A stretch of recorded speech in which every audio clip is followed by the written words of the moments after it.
Welcome back, everyone.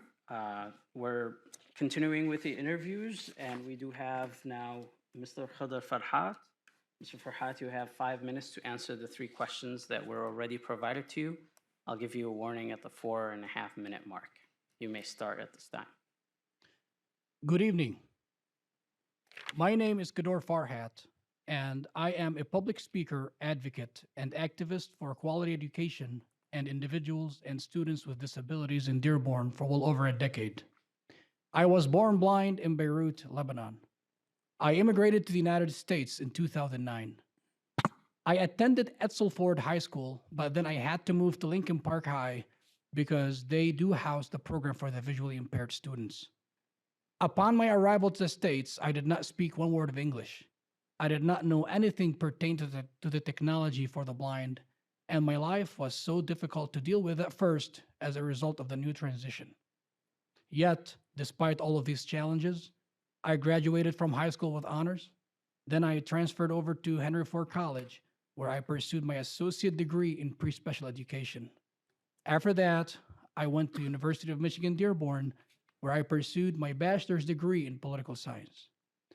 Upon my high school graduation in 2012, that's where my community service journey began. Through getting so involved with countless number of organizations across our city. So I'm applying today because as a blind person myself, I would like to make sure that the underrepresented, the misrepresented, the minimally represented, which is the individuals and students with disabilities on the board. When we talk about somebody with a disability, we're not talking about one individual.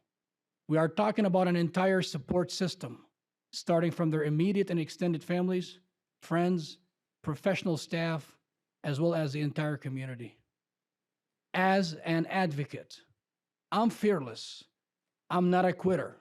I'm a fighter. I never back down from a challenge, and I always fight until the end. As a father, I have a 2.5-year-old daughter named is Maryam. Just for a fun fact, Maryam means Mary or Maria. I have meat in the game.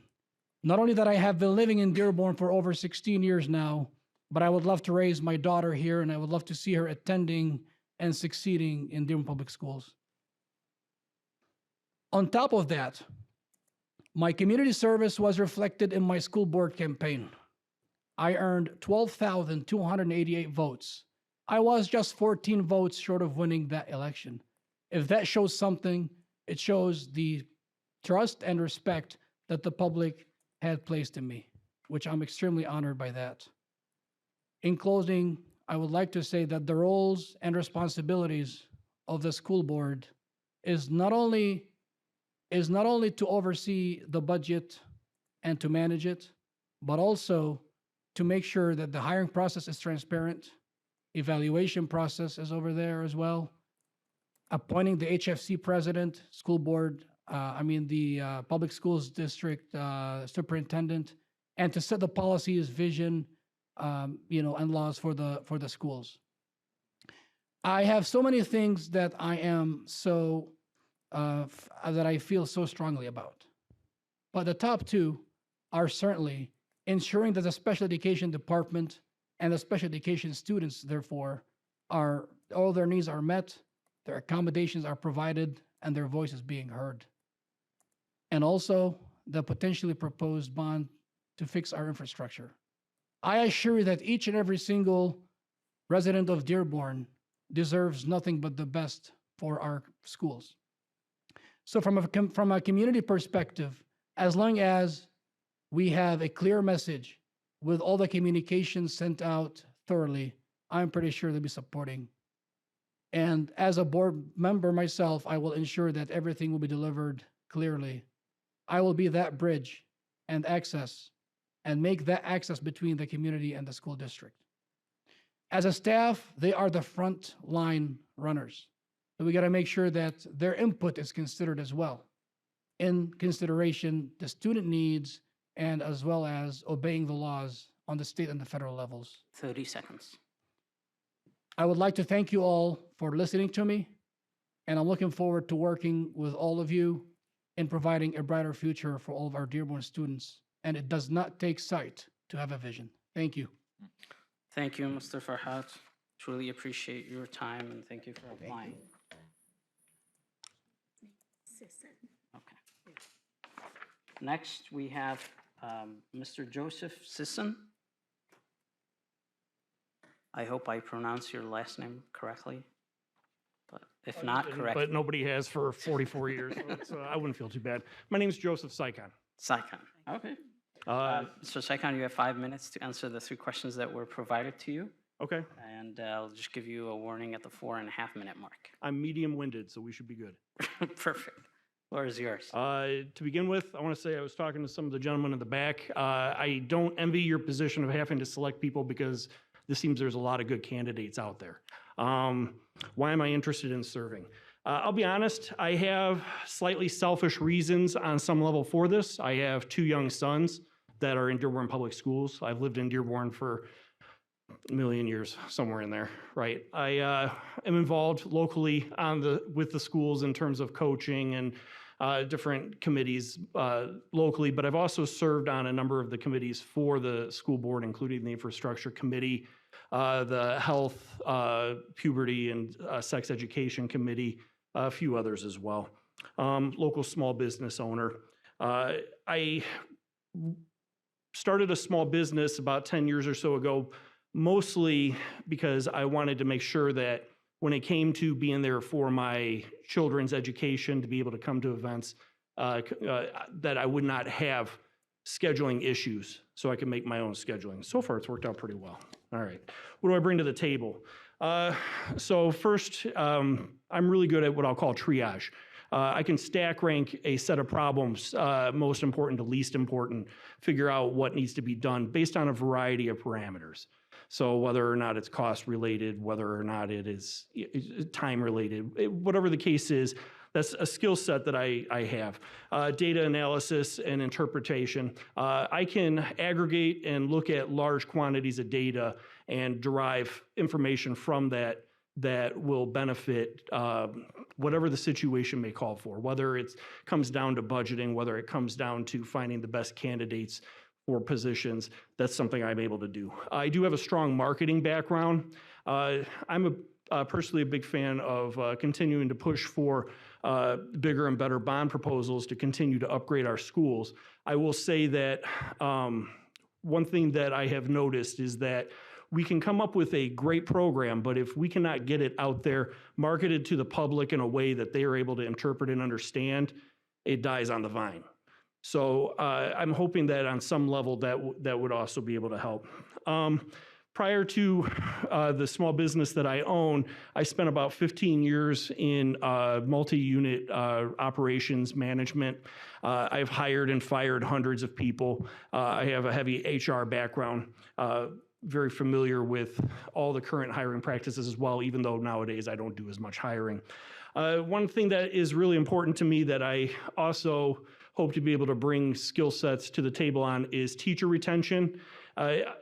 To me, it's not just a matter of money, it's also a matter of condition. It doesn't matter how much money you offer your staff if they go home miserable at the end of the day.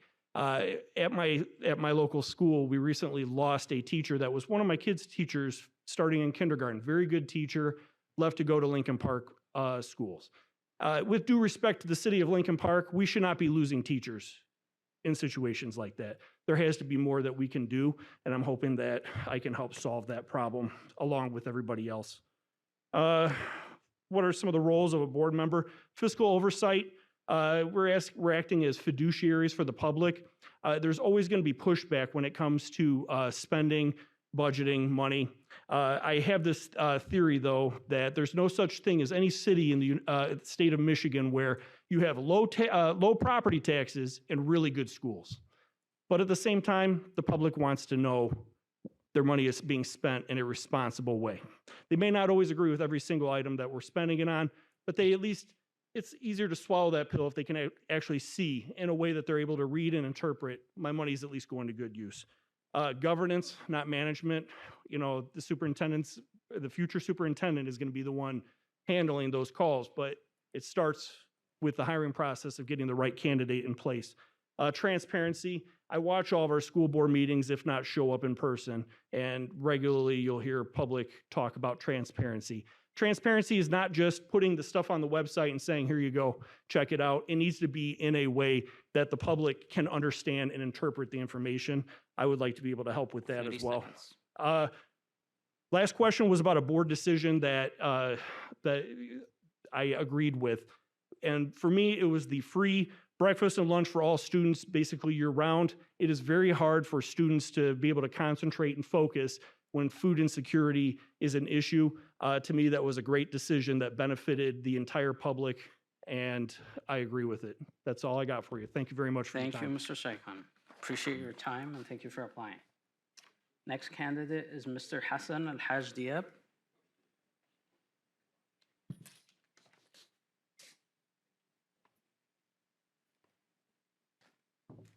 Sir Elhajdiad, you have 5 minutes to answer the 3 questions that were already provided to you. I'll give you a warning at the 4.5-minute mark. You have the floor. Go ahead. Thank you. Thank you for your time, first of all. I'm eager to join this board so that I can help make a positive impact on student success and community development. I believe my professional and personal background make me an adequate steward for these public resources. My professional background in finance and accounting at companies such as Google, Rivian, and PwC, where I've overseen billions of dollars in revenue, capital expenditure, and operational expenses. I feel like that's helped me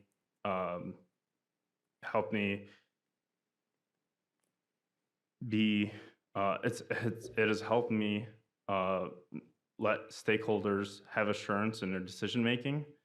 And I believe these skills can be applied to the role on the board, as the board is constantly making decisions such as approving purchase orders and change orders, as well as reviewing graduation requirements, policy, and other enhancements in student experience. Furthermore, I have experience in serving on boards in my academic career, such as my time at Michigan State, where I served on the student government board, where we were the stewards of the funds that the university had allocated towards student extracurricular activities. Moving on to the second question, what I see as the roles and responsibilities for this role. I think the main role of the board is starts with the objective of achieving high academic standards as well as student success. This is done by creating policies that comply with state and federal law, as well as approving appropriate curriculum and financial management and other related responsibilities. And the final question, something that I strongly agreed with, was something that was proposed in a board meeting on June 23, where the board proposed that personal finance as a subject be a graduation requirement. I think that adding the requirement, assuming that the class would be offered in high schools, would give students critical skills that are helpful for anyone as an adult and in their life after graduation, no matter what their career is, teaching them skills such as investing, teaching them about taxes, teaching them how to use credit and debt instruments such as loans. I think if the community was concerned that it's not an important curriculum, I would say that I'd reiterate that these helps promote basic life skills that anyone is going to need no matter what their career is after graduation. As far as the laws around it, I believe around 30 states have already made it a requirement for graduation. And I think, like I said, I just reiterate, it teaches valuable life skills. Furthermore, I think the the requirement and the investment would be minimal because I believe it's already offered. It's a class that's already offered at all three high schools. So I believe like the monetary investment would be minimal, while the impact it would make would be great. That's all I had. Thank you, Thank you Mr. for your time. Elhajdiad. Appreciate your time. Thank you. For applying. Next candidate is Mr. Albert Saleh.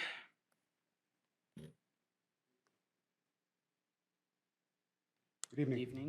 evening. Mr. Saleh, you have 5 minutes to answer the 3 questions that were already provided to you. Yes, I'll sir. give you a warning at the 4.5-minute mark. Floor is yours whenever you're ready. Thank you. And thank you for permitting me the time to be here. I do appreciate it.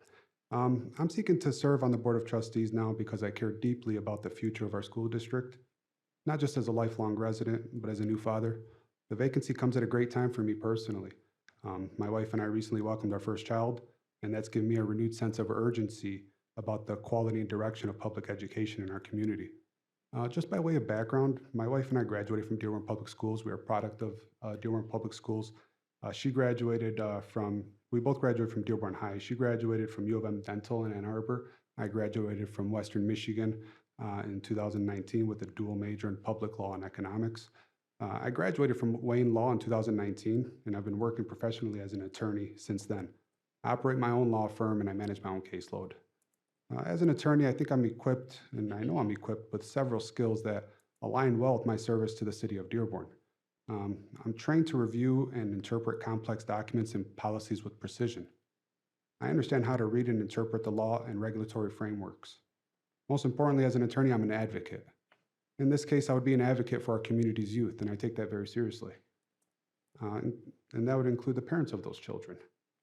The goal is to achieve equity and fairness so as to elevate our community's education, relying on the youth to pave the way for our future. I'm also experienced in resolving disputes, negotiating outcomes, and making decisions that balance fairness and accountability, focusing on long-term impact and results. I believe my legal background, combined with my growing personal investment as a parent, positions me to contribute thoughtfully and responsibly to the board's work. The roles and responsibilities of a school board member include defining the district's direction for education and then declaring what the mission is and achieving that mission by focusing on goals that incrementally fulfill that mission in the long run. I understand that the board is responsible for developing educational policy, providing oversight and implementation, creating budgets, getting them approved, and ensuring the funds are used responsibly. Furthermore, I understand the board is currently being asked to replace the superintendent, and the board has a role in evaluating its successor. Lastly, the board is responsible for ensuring all actions are in compliance with legal and ethical standards. We are representatives and advocates of the community at large. We're tasked with promoting equity, and of utmost importance to me is academic success. Simply, the school board's primary role is governance, not just day-to-day management. It's about establishing a clear vision for the district and ensuring that the decisions are aligned with that vision. This requires transparency and accountability. We have to ask and answer the tough questions, and we have to work collectively, collaboratively, even when our views differ, and they inevitably will. Board members are stewards of the public trust, and that trust is earned through consistency, fairness, and putting students at the center of our decision-making. The most recent, well, not the most recent, but a recent board decision that I felt strongly about was when we passed the 2016 SMART Bond to fund school security, make school modifications to maintain and improve school buildings inside and out. It added classrooms to schools and made necessary renovations that our children could benefit from. Then obviously it funded upgrades to technology and replaced our transportation, our fleets. This to me was a no-brainer. I highly value any proposal that provides funding that goes back into our schools. To me, that decision wasn't just about bricks and mortar or just reallocating money. It was aimed and intended to reinvest in the infrastructure and technology for our future and our youth. This is a non-negotiable to me, and it should be done regularly.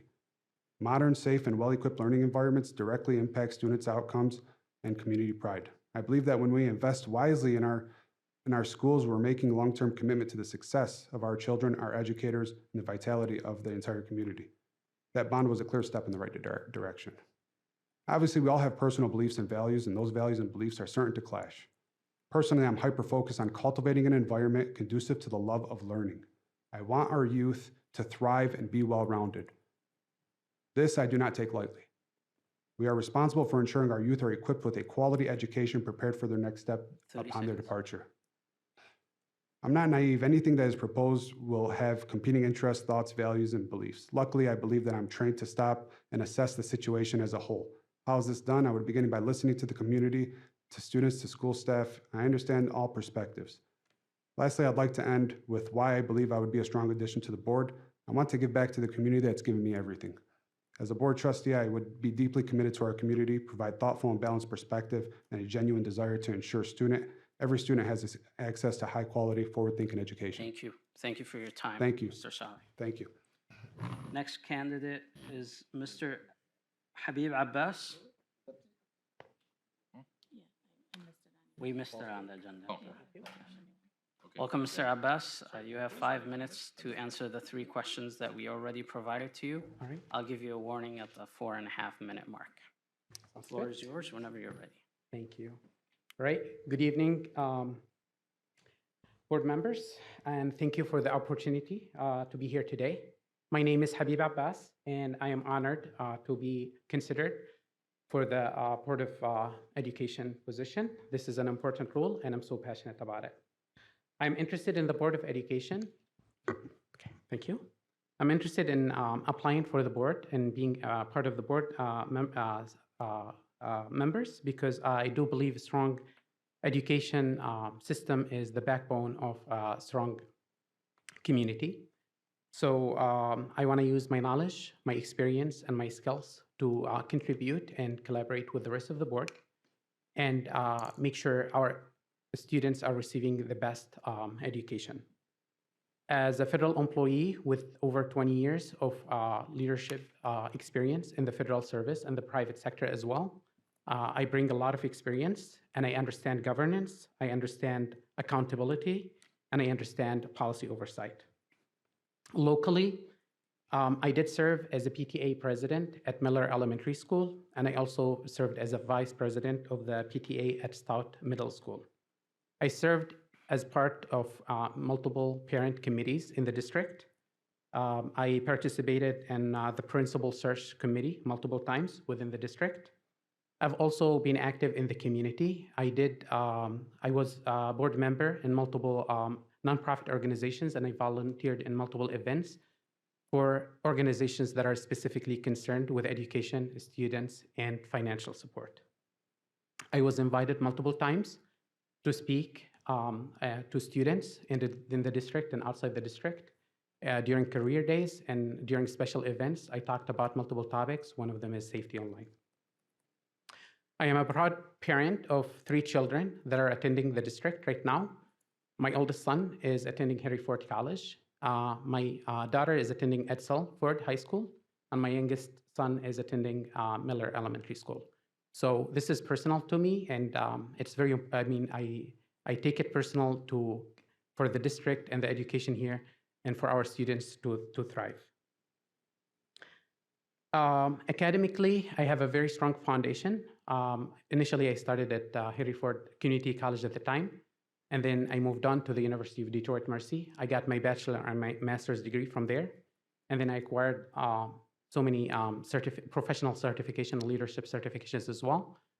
One of them was from the National Defense University at Washington, D.C., and I'm currently attending the University of Michigan, Dearborn, doing my second master's degree in MBA. When it comes to the board responsibilities, I do believe all the responsibilities are very significant. You guys do have a very important job in the district. I do understand that the trustees hire and evaluate the superintendent and also the HFC president. You guys, the board sets the policies and the budget. They approve contracts and pay scales. They oversee facilities and project and constructions. I do understand that the role of the board is more about governance and accountability and not to deal with the daily operations within the district. I understand whoever is going to be selected, this is going to be a short-term assignment. So my primary goal, if selected, is to support all of you and collaborate with all of you to basically maintain stability within the board and also to help with the critical decisions ahead. One of the recent decisions that I felt strongly about is the decision that the board made back in December 2024, which is to approve the installation of the vape detectors in the high schools. For me, safety and security of our students is very, very critical and very important.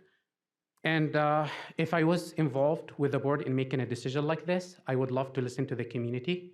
I would assume that the parents would be concerned with the safety of their children, and the community in general would be concerned with how we use the budget wisely. I would talk to the staff because they oversee the daily operations of this.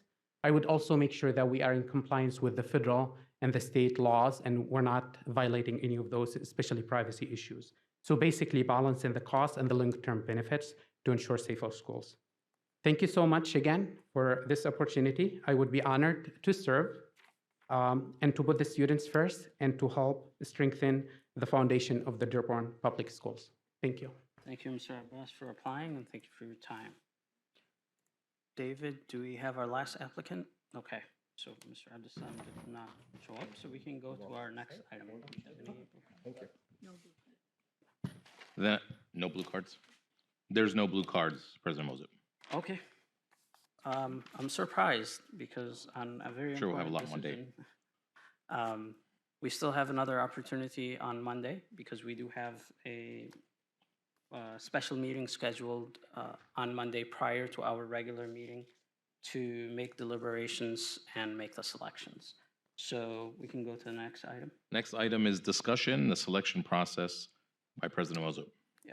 So as stated before, I wanted to open this time for discussion to agree at least on and have a consensus on how do we want to select the two trustees on Monday.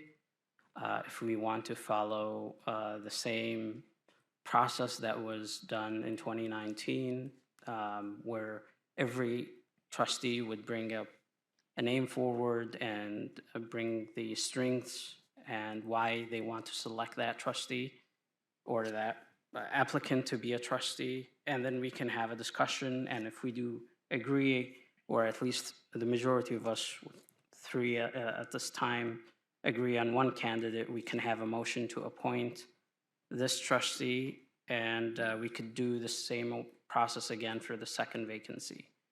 I welcome other opinions or other processes if you'd like to bring them forward to be considered. But I do believe that process served us well, and we can use it again. Trustee Al-Jahmi? Trustee Petlishkov, then go ahead.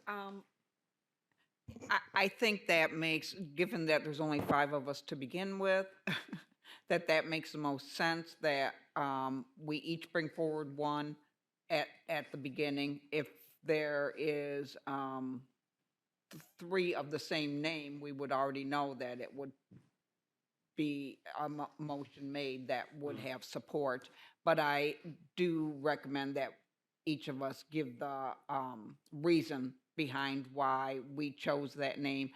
I just want to make sure that we're all very clear that we should not have any conversation about why somebody else's choice they are against. We don't want to turn this into a contest or a combat between who's more deserving because they've got an argument for the other person.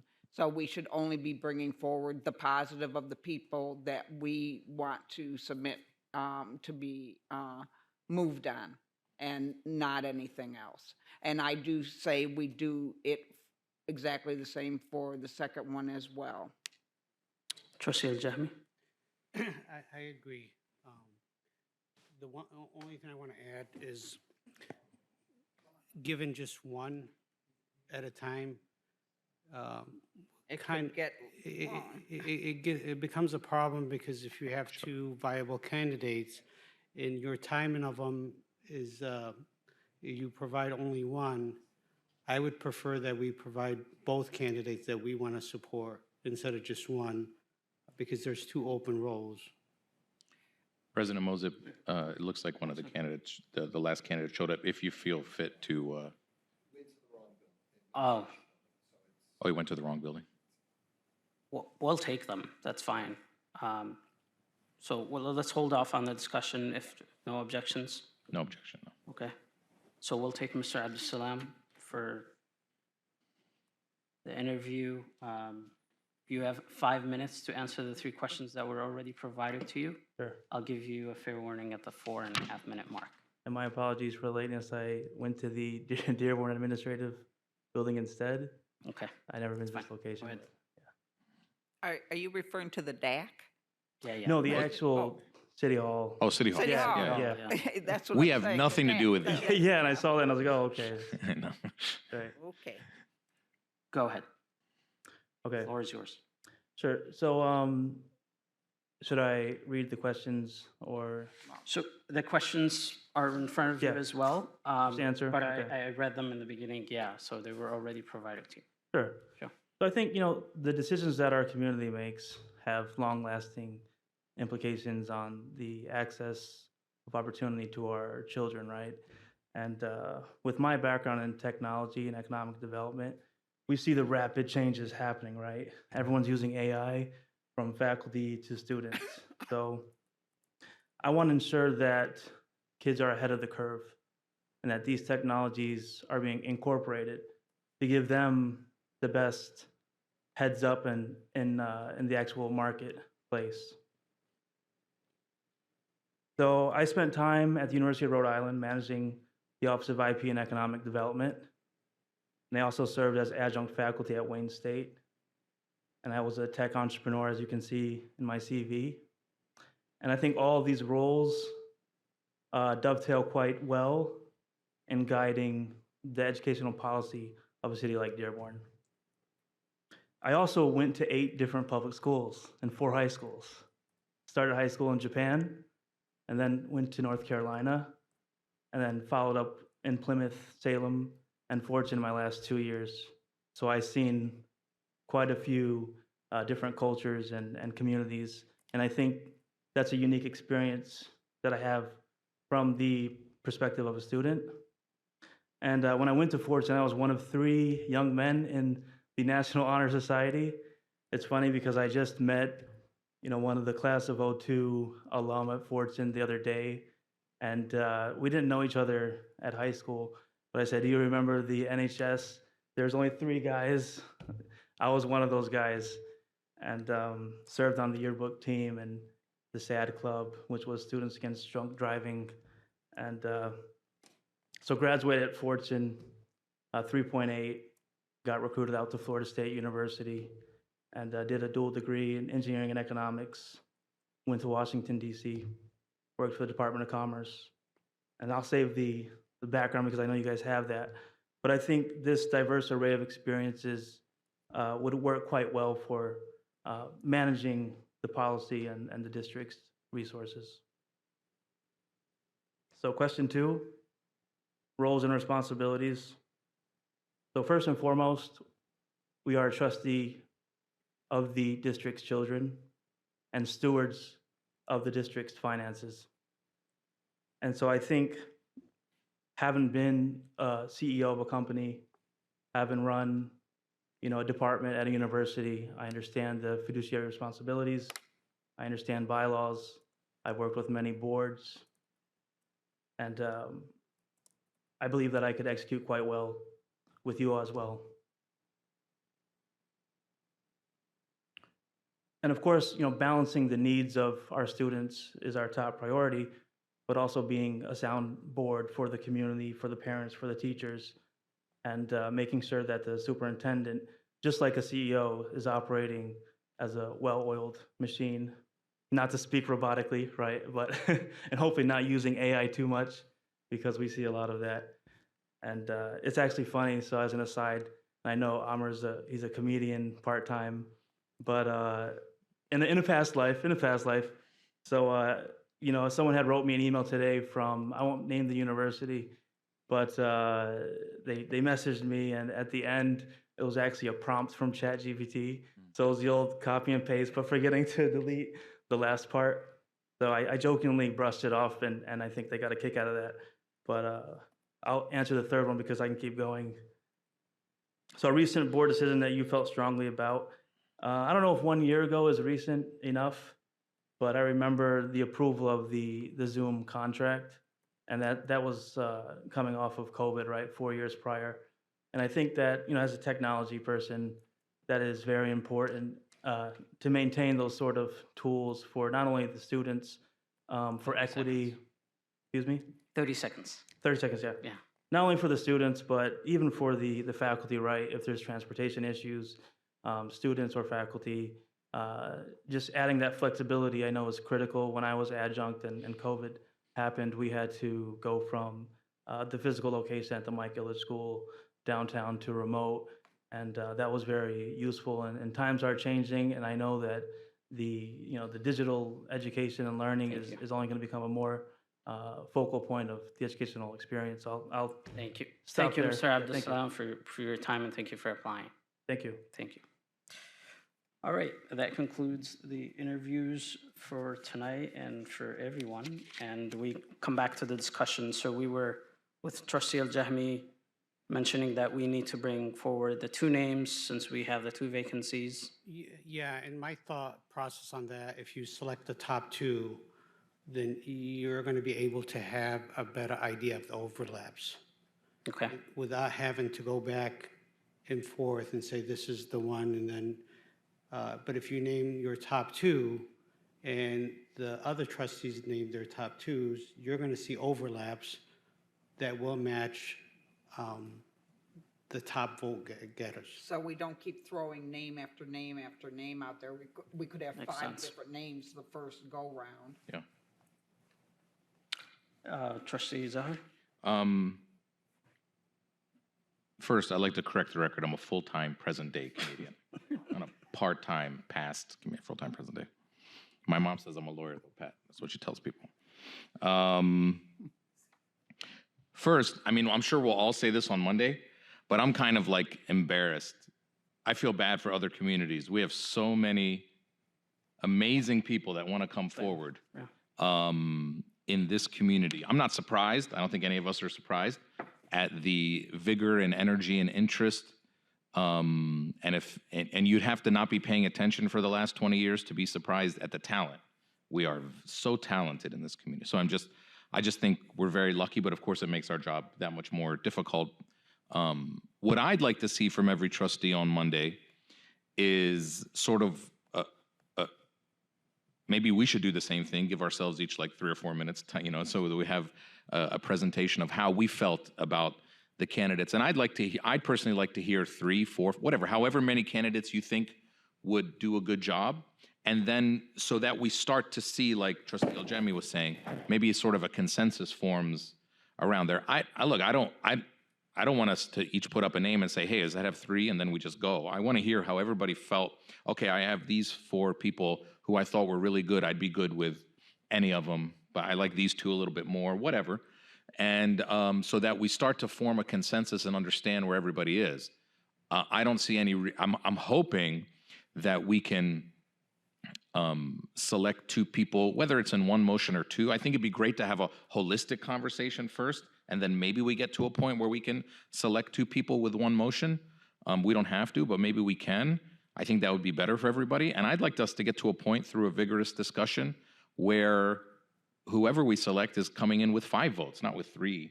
I mean, and I think that's possible after seeing where everybody is. I'll tell you, me personally, if I have 4 people that I really like, and even if I rank them 1, 2, 3, 4, and I see my 3 and 4 are the ones who have consensus, then I'm going to start running with them because I want whoever's selected to come forward with the support of everybody. And I think if we have an in-depth conversation, we can do that. But I'd like to hear in the beginning, where every trustee stands on the people that they liked. And whether, hey, maybe throughout this whole process, it was only 1. But if it's 5, I want to hear about that too. And I want to see where we all stand. And then maybe that lets us see, okay, cool, there's a consensus around we know we can get 5 votes for 2 people or 3, whatever, and then we have a discussion about that. But I definitely don't want us to go name by name and see how everyone feels, and then, Yeah, no. I don't think that'll work for anybody. Trustee Al-Jami, but I want to give Trustee D'Ambrosio a chance with bringing multiple names forward. Okay. Yeah. Trustee Al-Jami. And I just want to clarify, I do want the discussion, and I agree with Trustee Zar. But I just want to make sure that we don't throw one name and then go back and forth. Right. So I'm okay with 2 names, 3 names, that's okay with me. But I also want to say to our community, we have 39 people that that participated, and I appreciate everyone that participated. And this is a critical stage. We have a superintendent to replace, we have a president to replace, and sometimes I wonder if we would have had that many people if those situations are not here. I'm going to be really, really candid. So it's really, really important to pick the right people, because we will be impacting our kids for generations. We cannot say, because there's an influence from the community to pick this person, we do that. I want to make sure that we pick the right person, because those are critical positions that we need to handle, and we cannot sacrifice our kids by picking somebody that we are influenced by others.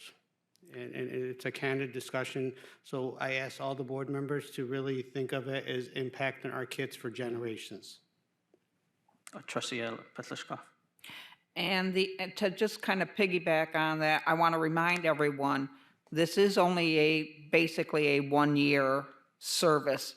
And come next November, there will be 4 seats. Anybody who participated in this experience is more than welcome to try again come next November, because we will be having 4 seats up for election, a 2-year partial term and 3 full 6-year terms.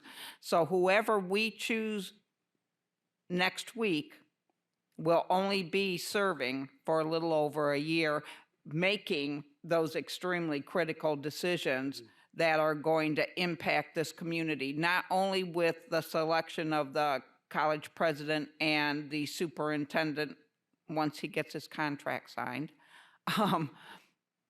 but also infrastructure needs, both at the college, which we're in the middle of making critical decisions on as to how we move that forward with dollars already voted by the community, but also then what to do with the infrastructure needs for the P12. And we need everybody ready to roll immediately, because these decisions are coming very, very quickly, and they need to, whoever we select needs to understand and be caught up to speed at the very beginning. This isn't something that we can take months to make a decision on. So this is an important choice that we are going to have to make. But there'll be another opportunity come next November. Totally agree with that. I do believe, and I agree with Trustee Zahar, that we did have amazing candidates who stepped forward. And it's part of the job that we are the voice of the community. We will receive a lot of community influence. A lot of people will be reaching out and saying how strongly they feel about one candidate or the other. I would take my time, I hope you will too, in the next few days, to study the resumes, rewatch the videos which will be provided, and reach, define that list that you can come with on Monday, that we can be prepared to make deliberations on the candidates that you pick. And I'd say we're lucky, definitely, that we have so many qualified people who have applied, and I thank them for their time and their interest in serving in these 2 important posts. Trustee Zahar? First, Chair Moza, or President Moza, I'd like to thank you for leading us with a steady hand through all of this. It's not easy. So thank you for that. And just to remind everybody, so Monday at 6 p.m., correct? Right Correct. here? Yes. Is a special meeting before our normally scheduled meeting. And if anybody, and there will be a citizen participation for that 6 p.m. meeting. So if anyone from the community wants to come and say something, that's a time to do it publicly. But our goal would be to do what we need to do from 6 until around 7, and then we have our regularly Yeah. scheduled board meeting. That is correct, Trustee Zahar. So Are we planning, or just, or will we discuss, maybe we'll discuss this Monday at 6? Are we planning to immediately swear in who we appoint to sit for the 7 o'clock meeting? So I'd like to sit on that. Okay. They will be sworn in the day after because we have 3 days legally to swear them in. Right. But I'd like them to be at the college meeting so we can give time and I don't expect, correct, and to do the formal swearing in. Okay, so we're not expecting them to participate in Monday night's Correct, meeting? yeah. Okay, all right, cool. Okay, so I feel the consensus that we can bring as many names as possible as your top applicants. I would say let's limit it to 4, up to 4. So you could say 2 or 4 or 3. And then we can have the deliberation on each candidate that you bring forward. Joanne will be keeping the tally of the people who have been mentioned as top applicants. And I hope that we reach consensus and make those 2 decisions on Monday. And we have a full board again to carry out the duties of school board for the city of Dearborn School District, which, as many have pointed out, so many important decisions that we have to make in the next few months. There's no more discussion. Thank you, everybody. Have a good night. We'll see you on Monday. This meeting is adjourned at 7:55. Thank you.